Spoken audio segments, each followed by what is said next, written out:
हमारा वेदांत दर्शन ये कहता है कि अपने को समुद्र की तरह विशाल बनाओ। जब ज्वार भाटा आता है समुद्र में, तो जैसे जैसे ऊपर आसमान में चंद्रमा घटता बढ़ता है, तो चंद्रमा जब बढ़ता है तो आसमान की ओर उछलता है समुद्र।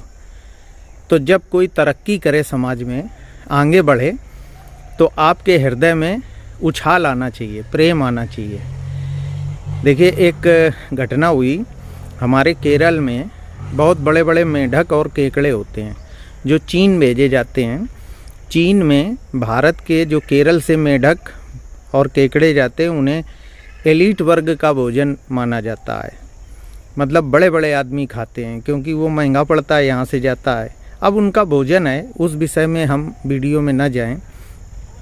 तो वहाँ से एक शिकायत आई सरकार को कि आप जो ये मेढक भेजते हैं, ये जिस ड्रम में रखे जाते हैं, ड्रम का मुंह नहीं बंद किया जाता, ढक्कन खुला रहता है, तो ये मेढक बाहर निकल जाएंगे।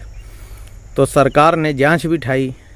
तो आईएएस अधिकारियों से कहा, मछुआरों ने, कि अरे भाई, आप लोग बहुत ज़्यादा पढ़े लिखे हो, ऑफिस में बैठे रहते हो, हम मेढक का काम करते हैं, पकड़ते हैं, हम दिन भर उन्हीं के साथ रहते हैं, इनमें ढक्कन लगाने की कोई ज़रूरत नहीं है। ये मेढक जब ऊपर निकलते हैं तो नीचे वाले मेढक टांग खींच के नीचे गिरा लेते हैं, ये कभी बाहर नहीं निकलेंगे।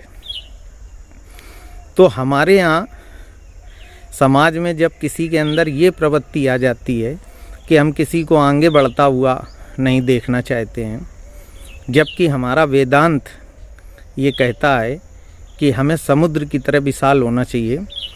और जब चंद्रमा बढ़ता है, कलाएं उसकी बढ़ती हैं, तो समुद्र खुश होकर हिलोरें लेता है, उछाल मारता है।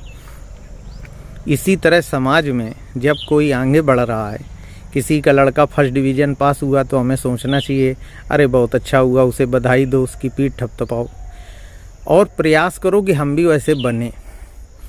तो रामायण और रामचरितमानस में बहुत से ऐसे सिंबल हैं जिनको आप उस गहराई से जब पढ़ेंगे, मॉरलिटी से, तो आपको समझ में आएंगे।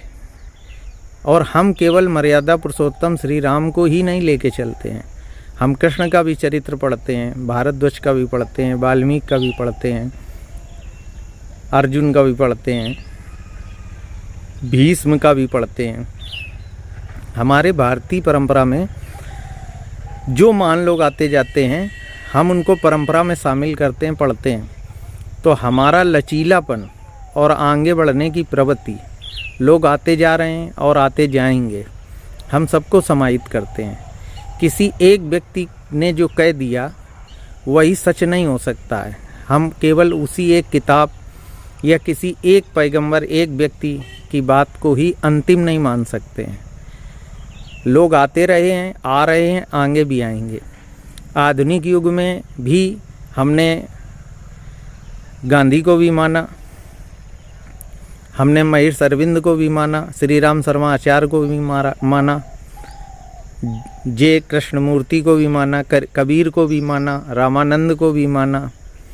तो हमारे यहाँ एक लंबी श्रृंखला है जो चल रही है और चलती रहेगी। यहाँ से जब आप शुरू करेंगे तो वेदांत और सनातन धर्म को समझ पाएंगे, और फिर बातें बहुत लंबी होती चली जाएंगी। सैकड़ों ऐसे उदाहरण हैं, तो आप आश्चर्यचकित हो जाएंगे कि भारतीय परंपरा को जीवित रखना क्यों आवश्यक है, ये खुद आप कहने लगेंगे।